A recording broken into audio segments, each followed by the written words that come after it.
सिद्धि की शादी के बाद वो ससुराल चली जाती है। पीछे रह जाती है भाभी रानी।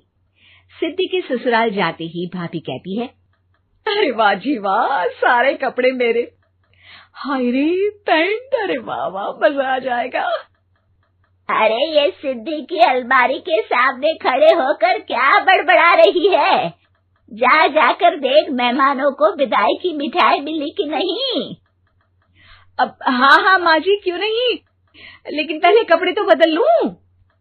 अब रानी आ जाती है सिद्धि के उन कपड़ों में जो वो ससुराल जाने से पहले घर छोड़ जाती है। अरे रानी, कुछ दिन रुक जाती।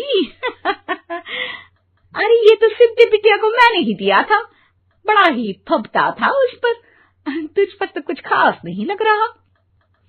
अब वो ना मेरे सारे कपड़े गीले थे तो सोचा पहन लूं। वैसे भी सिद्धि को कौन सा दिन पुराने आउटडेटेड कपड़ों को पहनना है।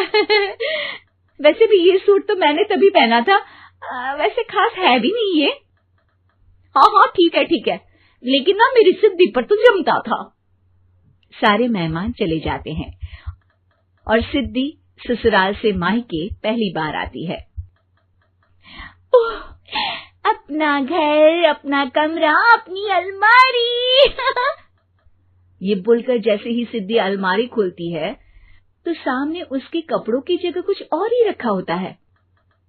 माँ, जरा कमरे में तो आना। सास और रानी वहां पहुंच जाते हैं। रानी ने पहनी होती है सिद्धि की जींस और टी शर्ट। अरे भाभी, ये क्या? ये तो मेरी बड़ी ही महंगी टी शर्ट है, इसे आपने घर में क्यों पहनी है? अरे बहुत मिलती है दीदी ये चौक की मार्केट में, 150 में। ओ भाभी प्लीज, ये एरोपोस्टल है, 2000 की एक टी शर्ट। ओहो, 2000 में तो दीदी 4 साड़ी आ जाए। अब क्या बोलूं? भाभी, ये मेरी अलमारी में छोटू के कपड़े, तो मेरे कपड़े कहाँ हैं? मेरी अलमारी में? अब दीदी आपको कौन से पुराने कपड़े पहनने थे? माना भाभी, लेकिन मैं जब घर आती तो यही सब पहनती ना। अरे तुम तो बड़ी कंजूस हो दीदी। खैर, वक्त आता है जब सिद्धि ससुराल के लिए रवाना हो रही होती है।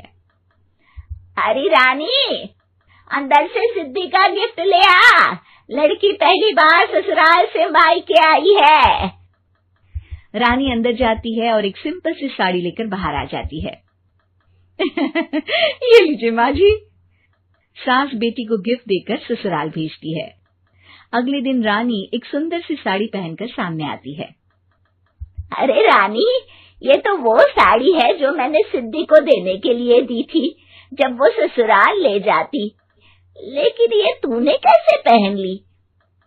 अरे माँ जी, ये साड़ी तो मुझे बहुत पहले से ही पसंद थी, लेकिन चिंता ना करिए, मैंने सिद्धि के लिए भी अच्छी सी साड़ी दी है। हाँ। तभी सिद्धि का फोन आता है। क्या माँ, कुछ अच्छा तो दिया होता ससुराल ले जाने के लिए। अरे पहले दिखा दिया होता।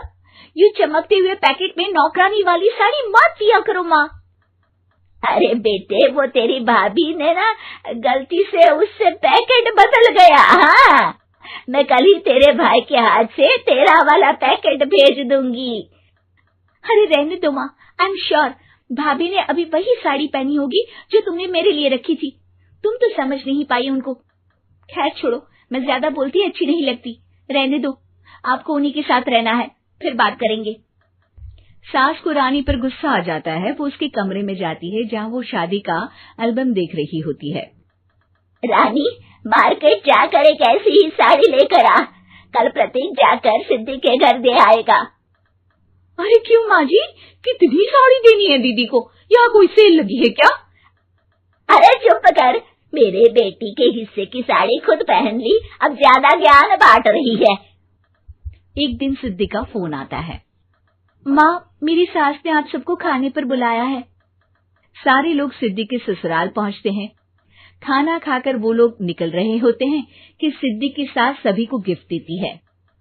अरे बहन जी, बेटी के घर का खाना खा लिया, यही बहुत है जो आप ऊपर से गिफ्ट भी दे रही है।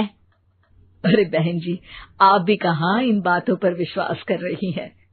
सास सभी को गिफ्ट देती है, लेकिन रानी को जो साड़ी देती है वो अजीब सी हरे रंग की लाल रंग के बड़ी छाप वाली होती है। अरे छी, ये कौन पहनेगा? सासू माँ को तो जरी वाली इतनी सुंदर, और मेरे लिए ये नौकरानी वाली। अरे भाभी, दरअसल मैं जब भी घर आती थी आप वापसी में ऐसी ही साड़ी देती थी ना, तो माँ ने सोचा कि आपको आपकी पसंद की ही साड़ी क्यों ना दी जाए। बेचारी रानी, बोलती भी तो क्या। सिद्धि और सास रानी का चेहरा देखकर हंसने लगती है, तो रानी समझ जाती है कि अपने ही बिछाए जाल में वो फंस चुकी है।